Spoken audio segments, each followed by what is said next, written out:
Hi, the Venturers from JNN this week are going to show us what sort of stoves you can get when you go hiking. What stove do you use when you go hiking and camping, Jenny? I have my foam cold.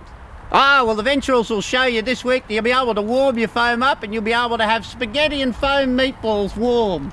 Yay! And then what do you do? What sort of stove is it? What do we need to do? It's a multi-fuel stove, and if you run it off a liquid fuel, you've got to pressurize it, then let a bit of fuel out. You let some fuel into it, and light it to preheat it.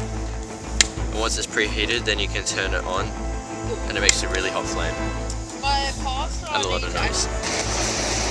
Apart from being very noisy, what's the advantages of this stove? Apart from being very noisy, this stove is hot and quick, but it's also very dangerous.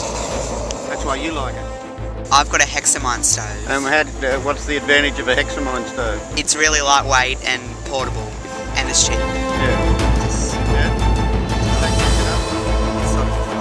Oh, you got a fire under it. The hexamine tablets aren't very expensive, but they're really good to start fires with too. Hopefully campfires, not bushfires. Yeah. I've got a gas stove. It's basically the next version of a hexi stove, and it uses gas, not hexi tablets. The advantages are it's a lot easier to use, I think. Like, all you have to do is light a match and it starts, not have to worry about your fire going out.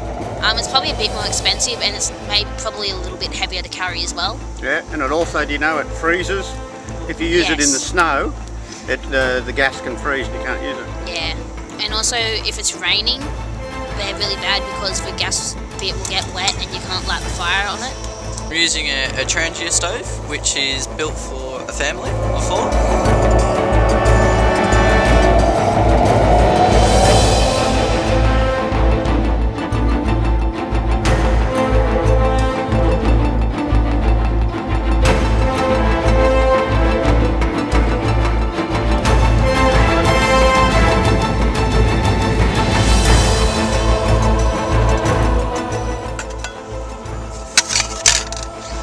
You can easily make a few meals using it.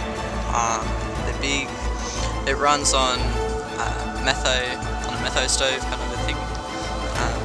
Metho burns at a high temperature, so it helps. Yeah, it burns hotter and is very efficient.